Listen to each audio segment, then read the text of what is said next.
झूठ बोल बोल अब देखिए ये बिल्कुल आजम बेग साहब मुनासिब नहीं, बिल्कुल आजम बेग साहब चूंकि वादे किए हैं वो वैसी बातें जो है वो कांग्रेस ने भी वादे किए थे, बहुत सारे वादे करती पूरे हैं। 15 लाख रोजगार देंगे कहां से? अब वो इनकी पार्टी का काम होगा, ये अभी आने वाला वक्त बताएगा बहरहाल क्या होगा। तो लोगों को गुमराह करना ठीक नहीं, धरातल पर क्या हुआ है, क्या होना चाहिए, कहां से लाएंगे 15 लाख युवाओं को काम में लगाएंगे? वो अभी इनकी टेंशन है, अब आप उस बारे में आप टेंशन मत लो फिलहाल, ठीक है नहीं होता। हाँ अच्छा सलीम साहब, जैसे हमने कहा था भाई नौजवानों की बात है, फिर मुस्लिम सियासत की बात हुई और हमने देखा कि भाई कांग्रेस का जो है एक भी मुस्लिम नुमाइंदा वो असेंबली में नहीं पहुंच रहा, कांग्रेस का, बीजेपी के 2 पहुंच रहे हैं। आपको लगता है वाकई कि कहीं ना कहीं जो है वो मुस्लिम तबके ने ही इन 10 जो ये थे सिटिंग एमएलएज, उनमें से कई लोगों को टिकट भी नहीं मिले, लेकिन उनकी जगह जिनको टिकट दिए गए 16 टिकट दिए थे इस बार, तो कहीं ना कहीं नाराजगी थी अपनी लीडरशिप को लेकर के, क्योंकि ये पार्टी के तो नेता थे, कौम के नेता नहीं बन पाए।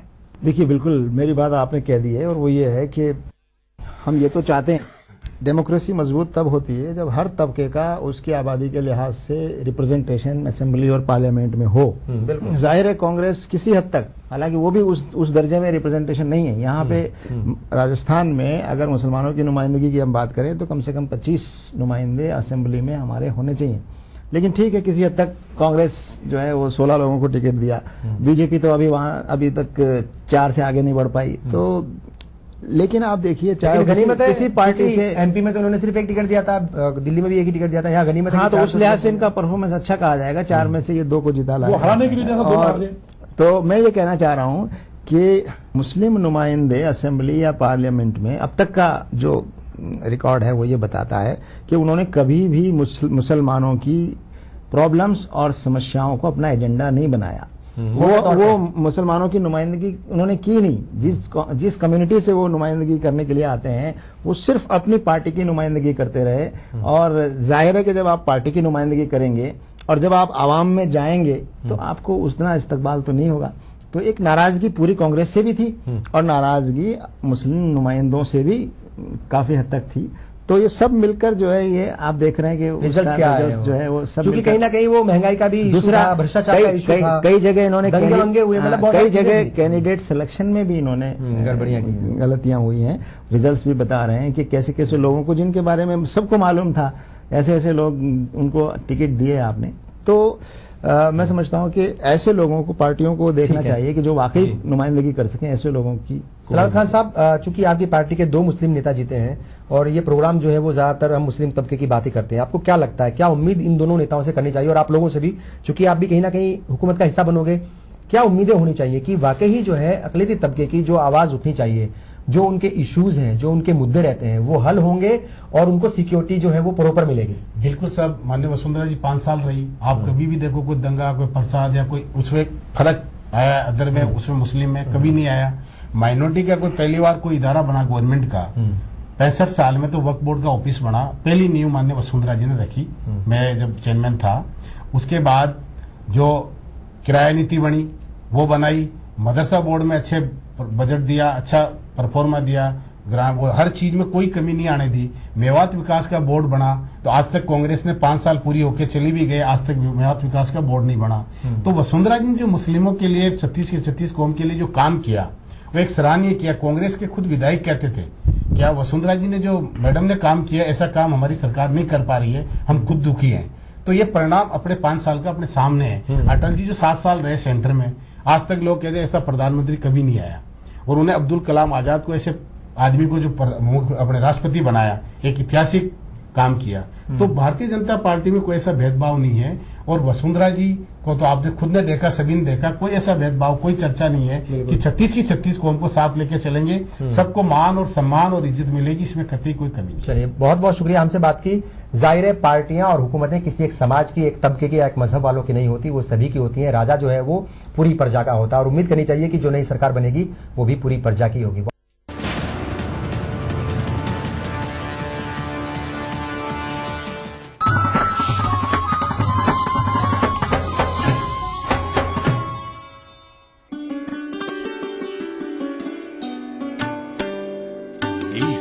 कश्मीर के नाम। ऐसा लगता है कि दिल पत्थर है, शायद दिल नहीं, वरना क्यों घायल नहीं है तोहमतों के बावजूद। मुझे कौन तुझसे अलग करे, मैं अटूट प्यास तू झील है, तेरे फैसलों से हूं मुतमईन, न मुतालबा न अपील।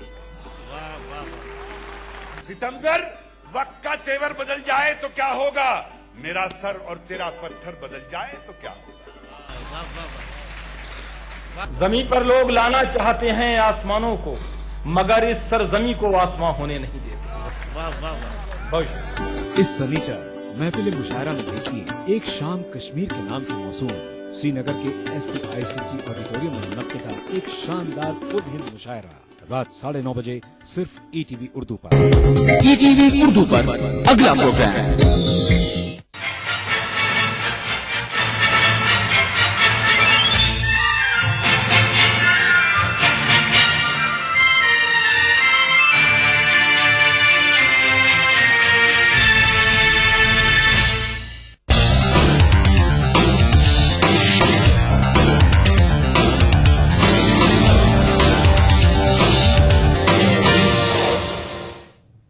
नजराना BTV उर्दू न्यूज में आपका खैर मकदम और आप देख रहे हैं दक्कननामा। सबसे पहले नजर हेडलाइंस पर। दिग्विजय सिंह का रवैया ऐवान असेंबली की तौहीन के मुताबिक, सीमा आंध्रा के MLAs ने की स्पीकर से शिकायत।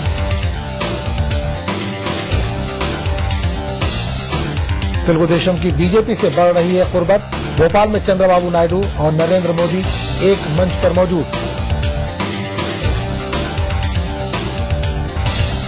और हैदराबाद में तरबियत याफ्ता पायलट्स की पासिंग आउट तकरीब, चीफ एयर मार्शल ने ली परेड की सलामी।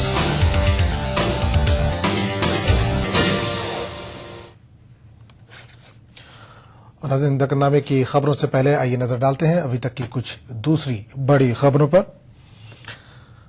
सीमा आंध्रा से ताल्लुक रखने वाले तेलुगु देशम अरकान असेंबली आंध्र प्रदेश कांग्रेस उमूर के इंचार्ज दिग्विजय सिंह के रवैये पर शदीद नुक्ताचीनी की। टीडीपी के सीमा आंध्रा से ताल्लुक रखने वाले MLAs का कहना है कि दिग्विजय सिंह का रवैया ऐवान की तौहीन के मुतरादिफ है। इस मौके पर दिग्विजय सिंह के खिलाफ ऐवान की मुरादशिकनी का नोटिस तेलुगु देशम अरकान ने स्पीकर को पेश किया। इलाका सीमा आंध्रा से ताल्लुक रखने वाले तेलुगु देशम पार्टी के अरकान का कहना है कि आंध्र प्रदेश कांग्रेस उमूर के इंचार्ज दिग्विजय सिंह का रवैया दस्तूरी इदारों की तौहीन के मुतरादिफ है। सीमा आंध्रा से ताल्लुक रखने वाले तेलुगु देशम अरकान असेंबली ने सवाल किया कि तेलंगाना मुसव्वदे पर असेंबली में वोटिंग होगी या नहीं होगी, ये फैसला असेंबली स्पीकर करेंगे। लेकिन सीमा आंध्रा के लीडरों का कहना है कि दिग्विजय सिंह किस तरह ये कह सकते हैं कि असेंबली में तेलंगाना बिल पर वोटिंग नहीं होगी। सीमा आंध्रा के तेलुगु देशम लीडरों का कहना है कि वो दिग्विजय सिंह के इस बयान को ऐवान की तौहीन से ताबीर करते हैं। दिग्विजय सिंह गारू तेलंगाना बिल्लु असेंबली की सोमवार नाटिकी पेट्टारू, बिल्लुनु पेट्टारू, सोमवार नाटिकी BAC मीटिंग ని పిలిపిస్తారు। అదేవిధంగా చర్చ ఉంటుందే కానీ ఓటింగ్ ఉండదు అని అసెంబ్లీ యొక్క అధికారాలని ధిక్కరిస్తూ, ప్రివిలేజెస్ ని ధిక్కరిస్తూ ఆయన డైరెక్షన్ ఇచ్చినట్టు, ఆదేశించినట్టు, ఆయన ఏదో రాష్ట్రపతి అయినట్టు, ఆయన డైరెక్షన్ లో ఈ బిల్లు వచ్చినట్టు ఆయన చేయడం అని చెప్పేది అసెంబ్లీ యొక్క గౌరవాన్ని కించపరిచాడు। అందుకే ఆయన మీద ప్రివిలేజ్ మోషన్ కూడా ఇస్తున్నాం। याद रहे कि आंध्र प्रदेश कांग्रेस उमूर के इंचार्ज दिग्विजय सिंह ने अपने 2 रोजा दौराए हैदराबाद के मौके पर कहा था कि तेलंगाना मुसव्वदे पर आंध्र प्रदेश के कानून साजों की असेंबली और काउंसिल में सिर्फ राय ली जाएगी। Bureau report ETV news. उधर तेलंगाना इलाके से ताल्लुक रखने वाले तेलुगु देशम पार्टी के MLAs ने कांग्रेस पार्टी पर तेलंगाना की तश्कील में ताखीर करने का इल्जाम आयद किया। तेलुगु देशम पार्टी के मुकर्ररा दफ्तर में आज इलाके तेलंगाना से ताल्लुक रखने वाले तेलुगु देशम पार्टी के कानून साजों का एक इजलास मुनक्किद हुआ। तेलंगाना इलाके से ताल्लुक रखने वाले तेलुगु देशम पार्टी के अरकान असेंबली का कहना है कि तेलंगाना बिल रियासत पहुंचकर 2 दिनों का अरसा गुजर गया है, लेकिन अब तक इसकी कॉपियां कानून साजों को नहीं दी गईं। तेलंगाना इलाके से ताल्लुक रखने वाले तेलुगु देशम पार्टी के लीडरों का कहना है कि कांग्रेस लीडर तेलंगाना तश्कील में ताखीर करने की कोशिश कर रहे हैं। ప్రభుత్వ వైఖరి కూడా సరైన రీతిలో లేదు। ప్రభుత్వం అడ్డుపడే ప్రయత్నం చేస్తున్నది। కేంద్ర ప్రభుత్వం CWC వాళ్ళ పార్టీ నిర్ణయం చేసిన దానికి కూడా సేమ్ ఇక్కడ కాంగ్రెస్ ప్రభుత్వం ఉన్నా కూడా అడుగడుగున అడ్డుపడే ప్రయత్నం చేస్తున్నది. ముఖ్యంగా చదువుకోవడమే కాదు, రేపు మండే నాడు కనుక చర్చకు పెడితే బ్రహ్మాండంగా ఓ వారం రోజులలో ఇది పూర్తి చేసి మళ్ళీ ఢిల్లీకి పంపించాల్సిన అవసరం ఉంది. కానీ ఎందుకో ఏమో ప్రభుత్వం, ముఖ్యమంత్రి గారు ఆ ప్రకటన ఇవ్వడంలోనే లేట్ చేస్తా ఉన్నారు. దీన్ని బట్టి ప్రభుత్వం ఏం ఆలోచన చేస్తుందో అర్థం కాని పరిస్థితున్నది. ఏదో రకంగా దీన్ని దాటేసి మళ్ళెప్పుడో సంక్రాంతి తర్వాత పెడతామని చెప్తున్నారు. అయ్యా ముఖ్యమంత్రి గారు, ముఖ్యంగా మీరు ఒకటి ఆలోచించండి, ఇది ఆగేది కాదు. రాష్ట్రపతి ఆదేశం మేరకు ఇక్కడ ఒపీనియన్ మాత్రమే చెప్పాల్సిన అవసరం ఉంది తప్ప ఇక్కడ ఏమి చేసే పరిస్థితి లేదు. तेलंगाना इलाके से ताल्लुक रखने वाले तेलुगुदेशम पार्टी लीडर्स का कहना है कि टीडीपी अलहदा तेलंगाना के अपने मौक़िफ़ पर कायम है।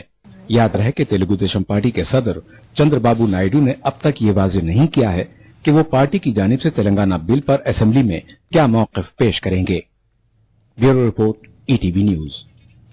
रियासत के चीफ विप जे वेंकट रमन्ना ने कहा है कि असेंबली में तेलंगाना बिल से अहमियत के हामिल कोई और बिल नहीं है। उन्होंने जल्द से जल्द तेलंगाना बिल ऐवान में पेश करने और सरवाई इजलास की मियाद में इजाफा करने का मुतालबा किया है। అందులో కేవలం ఇవే రాలేదు, డబ్బు సంపుచ్చులు కూడా వచ్చినాయనేటువంటి మాట కూడా। सीमा आंध्रा से ताल्लुक रखने वाले रियासती वजीर शैलजानाथ ने कहा है कि तेलंगाना को असेंबली के रवा इजलास में न पेश करें बल्कि इसके लिए एक और खुसूसी इजलास मुनक्किद करें। शैलजानाथ ने कहा कि तेलंगाना बिल पर अवामी नुमाइंदे पहले अवाम की राय जानेंगे और फिर इसको ऐवान में पेश करेंगे। यही अमल रियासत के लिए बेहतरीन होगा। शैलजानाथ ने तेलंगाना बिल पर भी असेंबली में वोटिंग कराने का मुतालबा किया। शैलजानाथ अनंतपुर में मीडिया नुमाइंदों से बात कर रहे थे। मरकजी वज़ीर मुमलिकत पुनावाका लक्ष्मी ने रियासत की तकसीम के मामले को लेकर कांग्रेस के अरकान पार्लियामेंट के रवैये को मज़हक़ाखेज़ करार दिया। इन्होंने कहा कि तमाम लीडरों की राय हासिल करने के बाद ही सोनिया गांधी ने अलहदा तेलंगाना का फैसला किया। इन्होंने अरकान पार्लियामेंट पर दिखावा करने की सियासत का इल्जाम आयद किया। వచ్చిన ఇది కాదు, అన్ని పార్టీలు నాకు లెటర్ ఇచ్చాయి కాబట్టి సరే అందరూ అన్నప్పుడు మనం కూడా అందరి భావాలు ఇవేనేమో అనుకొని ఆవిడ చేయడం జరిగింది, చెప్పడం జరిగింది. ఆవిడ పార్టీ ప్రెసిడెంట్ గా నాటకాలు వేస్తా ఉన్నారు గోళ్ల మీద చేరి. వాళ్ళు పోయిన రోజున పార్టీ శుభ్రంగా బలపడుతుంది. వాళ్ళ స్వలాభం కోసం పార్టీ అధికారంలో ఉంది అని చెప్పని జలగల్లాగా ఆఖరి నిమిషం వరకు పార్టీ నుంచి ప్రభుత్వం నుంచి అన్ని అనుభవించేసి ఆఖరి రాజీనామా పెడతారే వాళ్ళే అసలైన దొంగలు। हुकूमत ने सेक्रेटेरिएट के अहाते में जलसों और एहतजाजी रैलियों पर पाबंदी आयद कर दी है। इस जिम्न में मुतल्लिका महकमे के सेक्रेटरी की जानिब से अहकाम जारी किए गए हैं। अहकाम में यह वाज़ेह किया गया है कि इसके खिलाफ वर्जी करने वालों के खिलाफ सख्त कार्रवाई की जाएगी।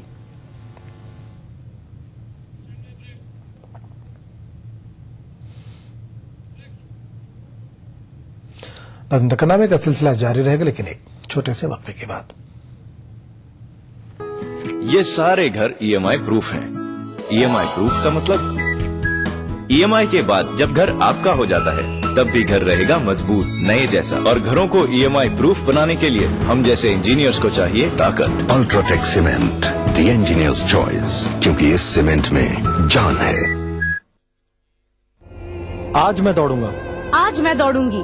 एक ऐसे इंसान के लिए जो कभी किसी से नहीं डरता था, जो लोहे के बुलंद इरादे रखता था, जो कश्मीर से कन्याकुमारी तक दौड़ा था। आज मैं दौड़ूंगा इतिहास के लिए, भविष्य के लिए, आज के लिए, फिर से जुड़ जाने के लिए।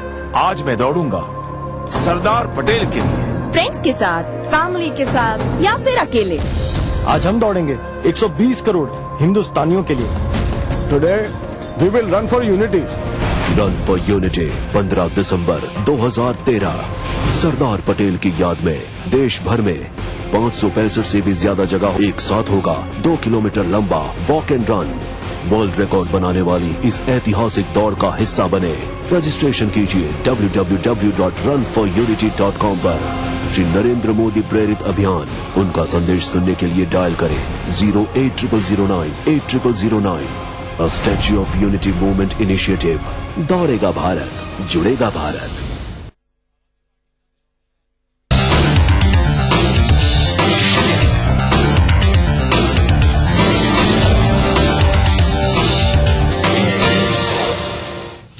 ईटीवी उर्दू न्यूज में एक बार फिर आपका खैर मकदम है। आप देख रहे हैं दक्कननामा। तेलुगुदेशम पार्टी बीजेपी से करीब हो रही है। तेलुगुदेशम पार्टी के सदर एन चंद्रबाबू नायडू ने आज भोपाल में मुनक्किदा मध्य प्रदेश के वज़ीर आला शिवराज सिंह चौहान के हलफबर्दारी तकरीब में शिरकत की।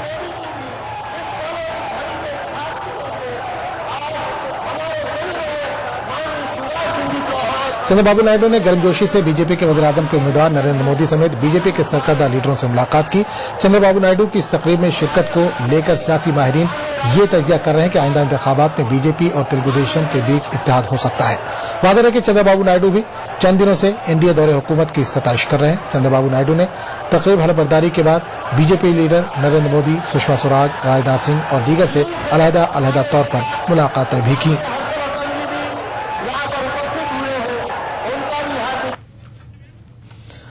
हैदराबाद के दुंडीगल में वाक़ एयरफोर्स एकेडमी में पायलट्स की पासिंग आउट तकरीब का एहतमाम किया गया। इंडियन एयरफोर्स के air chief marshal Normann Anil Kumar Browne ने मेहमान खुसूसी की हैसियत से इस तकरीब में शिरकत की। 202 पायलट तरबियत मुकम्मल करके हिंदुस्तानी फजाइया में शामिल हुए हैं, जिनमें 37 खातून पायलट भी शामिल हैं। इस मौके पर तरबियत याफ्ता पायलटों ने दम बखुद कर देने वाले मुजाहरे पेश किए।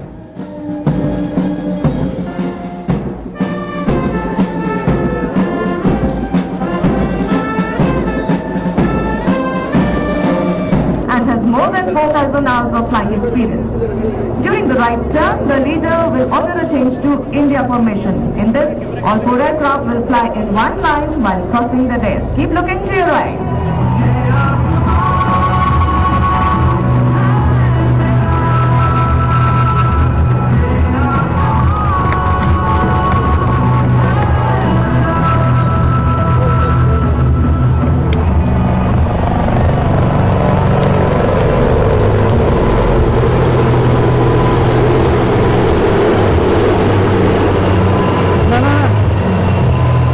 Passing out parade of the 192nd pilots course, and as you know that they have finished their training here, and about 202 officers have been commissioned this morning, and after this they will get on to their squadrons and units for further training in the Air Force. I must also tell you that during that course, the first lady cadet has got the best in flying on the Pilatus aircraft, which is very creditable. Teacher एहतियाती इम्तिहान यानी TET का इनेकाद फिर एक बार तजब्जुब का शिकार हो गया है। टेट इम्तिहान 29 दिसंबर को मुनक्किद किए जाने के इम्कानात थे, ताहम इतलात हैं कि हुकूमत ने फिर एक बार अपने कदम पीछे हटा लिए हैं। हालांकि रियासती हुकूमत ने टेट इम्तिहान के लिए 4 माह पहले बेरोजगार नौजवानों से फीस की शक्ल में 10 करोड़ रुपए हासिल किए थे, लेकिन सरपरस्तों और उम्मीदवारों में टेस्ट को लेकर गैर यकीनी की सूरत हाल देखी जा रही है। वहीं दूसरी तरफ टेट में हो रही ताखीर से कोचिंग सेंटरों की चांदी हो रही है। आंध्र प्रदेश में टीचर अहलियती टेस्ट टेट शेड्यूल के मुताबिक गुज़िश्ता सितंबर की पहली तारीख को मुनक्किद होना था, लेकिन कई बार इम्तिहान की तारीख मुलतवी होने की वजह से बेरोजगार नौजवानों की हालत नाकाबिले बयान है।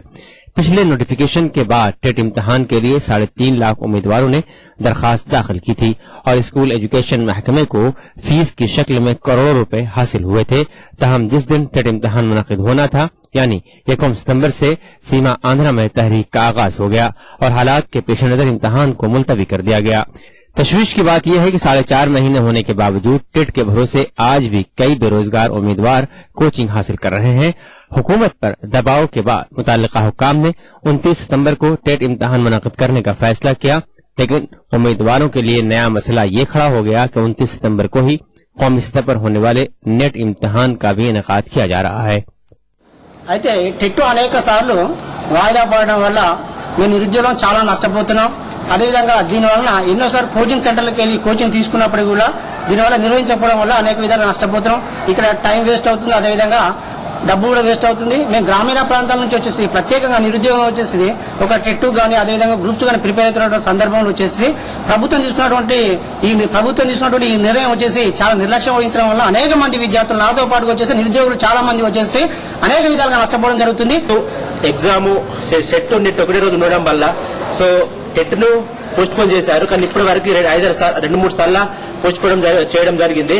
కానీ ఇప్పటి వరకు టెట్ ఎగ్జామ్ పెట్టరా ఈ ప్రభుత్వము, మేము ప్రభుత్వాన్ని కోరుతున్నాము। खास बात यह है कि टेट के लिए दरखास्त देने वाले बीएड उम्मीदवारों की तादाद 3 लाख है बार बार टेट इम्तिहान को मुलतवी करने पर उम्मीदवारों में शदीद नाराजगी देखी जा रही है। वहीं दूसरी जानिब अगले माह जनवरी में टेट मुनक्किद करने की इत्तलात है, जबकि उम्मीदवारों में मुत्तहिदा आंध्र प्रदेश और तेलंगाना तहरीक के चलते टेट इम्तिहान के इनेकाद को लेकर तरह तरह के खदशात पाए जा रहे हैं। ETV news Hyderabad. सऊदी अरब से फर्जी पासपोर्ट पर हैदराबाद पहुंचने वाले एक शख्स को गिरफ्तार कर लिया गया है। पुलिस के मुताबिक करीमनगर से ताल्लुक रखने वाला जहंदर साल 2010 में सऊदी अरब गया था। ताहम सऊदी कफील की जानिब से उस शख्स का पासपोर्ट लेकर उसे वापस नहीं दिया गया। बताया जा रहा है कि जहंदर अपने वालिद के अलालत की वजह से फर्जी पासपोर्ट पर हैदराबाद लौटा था कि एयरपोर्ट पर मौजूद इमिग्रेशन के अहदेदारों ने उसे हिरासत में लेते हुए पुलिस के हवाले कर दिया। अनंतपुर जिले के उराकुंडा के एक एटीएम में चोरों ने चोरी करने की नाकाम कोशिश की। उराकुंडा के चर्च के करीब वाक़े एटीएम में आज सुबह यह वाक़या पेश आया। चोरों ने एटीएम में दाखिल होकर सबसे पहले सीसीटीवी के कैमरे के तार काट दिए ताकि कैमरे में तस्वीर न आ सके। ताहम इसी दौरान गश्ती पर मौजूद पुलिस एहलकारों ने एटीएम का शटर बंद पाया। पुलिस के पहुंचने के बाद तीनों चोरों ने भागने की कोशिश की। पुलिस एक चोर को पकड़ने में कामयाब हो गई। बताया जा रहा है कि गिरफ्तार चोर एक उम्र रसीदा खातून के कत्ल और चोरी के कई मामलों में मुलविस है।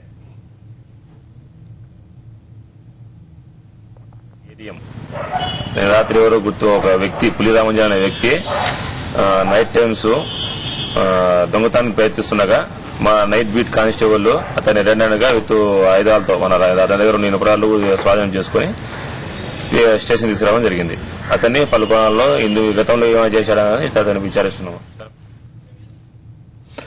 आदिलाबाद के एसपी डॉक्टर गजराव भोपाल ने आज मुख्तलिफ बैंक हुकाम के साथ एक मीटिंग मुनक्किद की। इस मौके पर इन्होंने तमाम बैंकों के एटीएम्स के सिक्योरिटी के ताल्लुक से जानकारी हासिल की। गजराव भोपाल ने एटीएम से रकम निकालने के दौरान मुहतात रहने की अवाम से अपील की। ఏటీఎంస్ వాడటానికి వెళ్ళినప్పుడు ప్రజలందరూ కూడా చాలా అప్రమత్తంగా ఉండాలి। తెలియని వ్యక్తులతో అక్కడ మాట్లాడవద్దు। వాళ్ళకి మీ కార్డ్స్ ఇచ్చి వాళ్ళ చేత డబ్బులు డ్రా చేయించడం లాంటివి చేయొద్దు। అక్కడ ఎవరైనా అనుమానంగా ఉంటే వెంటనే అక్కడున్న సెక్యూరిటీ గార్డ్కి కానీ 100 నెంబర్కి కానీ फोन చేసి करना का सिलसिला जारी रहेगा, लेकिन एक छोटे से वक्फे के बाद। नेशनल बॉल पेंटिंग के फाइनल मुकाबले में लकी, पप्पू और छुटकाऊ ने हिस्सा लिया। जहां लकी ने चौक मिट्टी, पप्पू ने पीओपी, वहीं छुटकाऊ ने जेके बॉल पुट्टी का बेस बनाया और कम पेंट का इस्तेमाल करते हुए दीवार को सबसे स्मूथ और खूबसूरत फिनिश दिया और ये प्रतियोगिता जीत। व्हाइट सीमेंट वाली JK wall putty is the best. सीलन से भी पपड़ी का कोई चांस नहीं होता, दीवारें बोल उठेंगी। क्या आप कुछ छुपा तो नहीं रहे? Property transaction, cash deposit,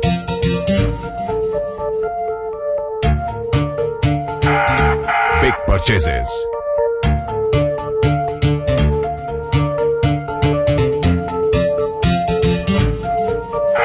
purchase of shares, bonds and debentures.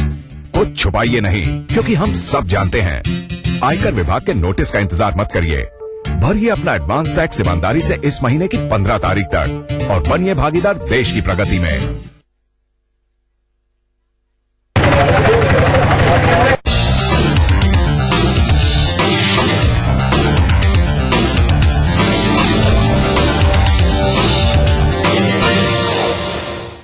ETV Urdu news में एक बार फिर आपका खैर मकदम और आप देख रहे हैं दक्कननामा। वोटर लिस्ट में नामों की शमूलियत के लिए सिर्फ 3 रोज बाकी रह जाने पर महकमे रेवेन्यू का अमला चौकस हो गया है। कड़पा जिले के मैतकूर में महकमे रेवेन्यू के जेर एहतमाम एक शऊर बेदारी रैली निकाली गई। रैली में तलबा और समाजी तंजीमों के कारकुनों ने कसीर तादाद में हिस्सा लिया। इस मौके पर रेवेन्यू हुक्काम ने बताया कि वोट मुल्क के शहरी के लिए एक मौसर हथियार है और अवाम लाजमी तौर पर वोटर लिस्ट में अपना नाम दर्ज कराएं।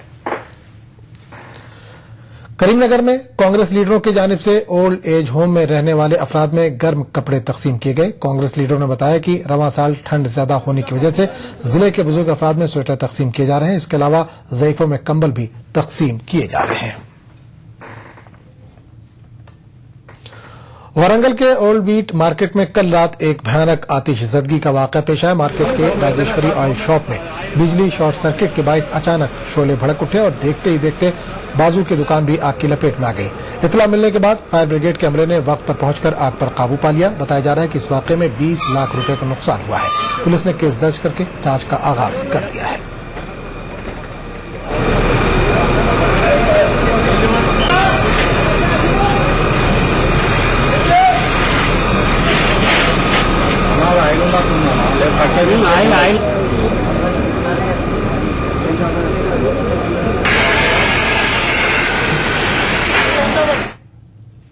हैदराबाद शहर में मेट्रो रेल का काम तेजी से जारी है। हमारे नुमाइंदे अनीसुर रहमान खान ने मेट्रो रेल के चीफ इंजीनियर ज़ियाउद्दीन से खुसूसी बातचीत की। आइए नाज़रीन देखते हैं इस बातचीत की कुछ झलकियां।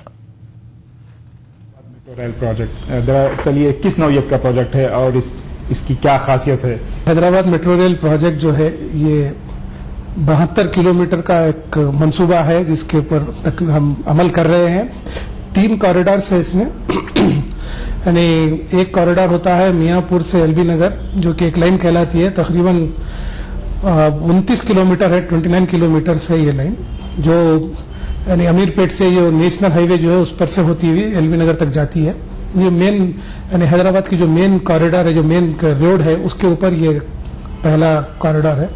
दूसरा कॉरिडोर जो है हमारा वो जोबली बस स्टेशन से सिकंदराबाद स्टेशन से होता हुआ, मुशीराबाद से आरटीसी क्रॉस रोड से होता हुआ एमजीबीएस से आकर वहां से पुराने शहर में दाखिल होगा, जो दारुशिफा से फलकनुमा तक जाएगा। ये तकरीबन 15 किलोमीटर का कॉरिडोर है। और तीसरा जो कॉरिडोर है वो नागौल से, उप्पल से, तारनाका से होता हुआ अमीरपेट से जुबली हिल्स रोड नंबर 36 से निकलते हुए हाईटेक सिटी, अब तो हमने उसको रायदुर्ग तक करा है। तो ये कॉरिडोर है जो तकरीबन 28 किलोमीटर से रहेगा। तो जुमला 72 किलोमीटर के ये कॉरिडोर, 3 कॉरिडोर्स को मिलाकर हम फेज 1 कहलाता है। ये प्रोजेक्ट एक यानी इसमें कई चीज पहली बार हो रही है, यानी मिनी फर्स्ट जो कहते हैं हम, इसमें हो रहा है।